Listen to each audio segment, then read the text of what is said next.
অৰুণাচল আদালতে আজিলৈকে যিমানখিনি ৰায়দান দিছে এইখিনি কথাইতো তেওঁলোকে কৈছে, আজি বেলেগতো একো বিশেষ কোৱা নাই। গতিকে তেওঁলোকৰ মতে তেওঁলোকে নিজৰ এটা প্ৰাইভেট ইণ্ডিভিজুৱেল ইনভেষ্টিগেশ্যন কৰিছিলে, সেইমতে তেওঁলোকে নিজৰ কথাটো নিজে কৈছে। আৰু এখন দেশে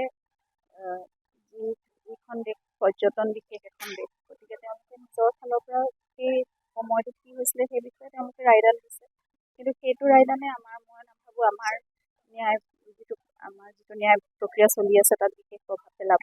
আমাৰতো বেলেগ ধৰণে হৈ আছে নিজস্ব ধৰণে। গতিকে সেইখিনি হওক, সেইটোৱে ভালদৰে হওক। এতিয়াও আমি সেইটোৱে আশা ৰাখিছোঁ যে ভালদৰে হওক, আৰু এতিয়া স্পেচিয়েল কোৰ্টখন যিহেতু দিছে, গতিকে এতিয়া অলপ ব্ৰতৰ হ'ব আৰু শুনানি হ'ব, একদম নিকপকপীয়াকৈ হ'ব লাগে। আমি সকলোৱে মাননীয় মুখ্যমন্ত্ৰী ডাঙৰীয়া ইতিমধ্যে গোটেইখিনি কথা কৈয়ে থৈছে, কেবিনেটতো কৈছে যে দোষী কোন, এনেকুৱা ধৰণে কি হৈছিলে, মাত্ৰ সেইখিনি আদালতত এতিয়া প্ৰতিষ্ঠা হ'ব লাগে। গতিকে সেইখিনি অলপ ক্ষিপ্ৰতৰভাৱে হওক, দোষীয়ে শাস্তি পাওক, আমি সেইটোৱে বিচাৰি আছোঁ, একদম কঠোৰ শাস্তি পাওক। অৰুণাচল আদালতে আজিলৈকে যিমানখিনি ৰায়দান দিছে এইখিনি কথাইতো তেওঁলোকে কৈছে, আজি বেলেগতো একো বিশেষ কোৱা নাই।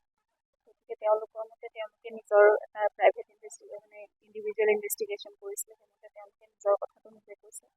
আৰু এখন দেশে যিখন দেশ পৰ্যটন বিশেষ এখন দেশ, গতিকে তেওঁলোকে নিজৰ ফালৰ পৰা সেই সময়টোত কি হৈছিলে সেই বিষয়ে তেওঁলোকে ৰায়দান দিছে। কিন্তু সেইটো ৰায়দানে মই নাভাবোঁ আমাৰ যিটো ন্যায় প্ৰক্ৰিয়া চলি আছে তাত বিশেষ প্ৰভাৱ পেলাব। আমাৰতো বেলেগ ধৰণে হৈ আছে নিজস্ব ধৰণে। গতিকে সেইখিনি হওক, সেইটোৱে ভালদৰে হওক। এতিয়াও আমি সেইটোৱে আশা ৰাখিছোঁ যে ভালদৰে হওক, আৰু এতিয়া স্পেচিয়েল কোৰ্টখন যিহেতু দিছে, গতিকে এতিয়া অলপ ব্ৰতৰ হ'ব আৰু শুনানি হ'ব, একদম নিকপকপীয়াকৈ হ'ব লাগে। আমি সকলোৱে মাননীয় মুখ্যমন্ত্ৰী ডাঙৰীয়া ইতিমধ্যে গোটেইখিনি কথা কৈয়ে থৈছে, কেবিনেটতো কৈছে যে দোষী কোন, এনেকুৱা ধৰণে কি হৈছিলে, মাত্ৰ সেইখিনি আদালতত এতিয়া প্ৰতিষ্ঠা হ'ব লাগে। গতিকে সেইখিনি অলপ ক্ষিপ্ৰতৰভাৱে হওক, দোষীয়ে শাস্তি পাওক, আমি সেইটোৱে বিচাৰি আছোঁ, একদম কঠোৰ শাস্তি পাওক। অৰুণাচল আদালতে আজিলৈকে যিমানখিনি ৰায়দান দিছে এইখিনি কথাইতো তেওঁলোকে কৈছে, আজি বেলেগতো একো বিশেষ কোৱা নাই। গতিকে তেওঁলোকৰ মতে তেওঁলোকে নিজৰ এটা প্ৰাইভেট ইণ্ডিভিজুৱেল ইনভেষ্টিগেশ্যন কৰিছিলে, সেইমতে তেওঁলোকে নিজৰ কথাটো নিজে কৈছে। আৰু এখন দেশে যিখন দেশ পৰ্যটন বিশেষ এখন দেশ, গতিকে তেওঁলোকে নিজৰ ফালৰ পৰা সেই সময়টোত কি হৈছিলে সেই বিষয়ে তেওঁলোকে ৰায়দান দিছে। কিন্তু সেইটো ৰায়দানে মই নাভাবোঁ আমাৰ যিটো ন্যায় প্ৰক্ৰিয়া চলি আছে তাত বিশেষ প্ৰভাৱ পেলাব। আমাৰতো বেলেগ ধৰণে হৈ আছে নিজস্ব ধৰণে।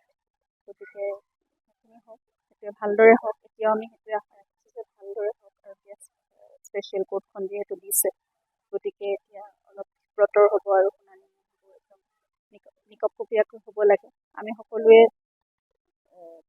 মাননীয় মুখ্যমন্ত্ৰী ডাঙৰীয়া ইতিমধ্যে গোটেইখিনি কথা কৈয়ে থৈছে, কেবিনেটতো কৈছে যে দোষী কোন, এনেকুৱা ধৰণে কি হৈছিলে, মাত্ৰ সেইখিনি আদালতত এতিয়া প্ৰতিষ্ঠা হ'ব লাগে।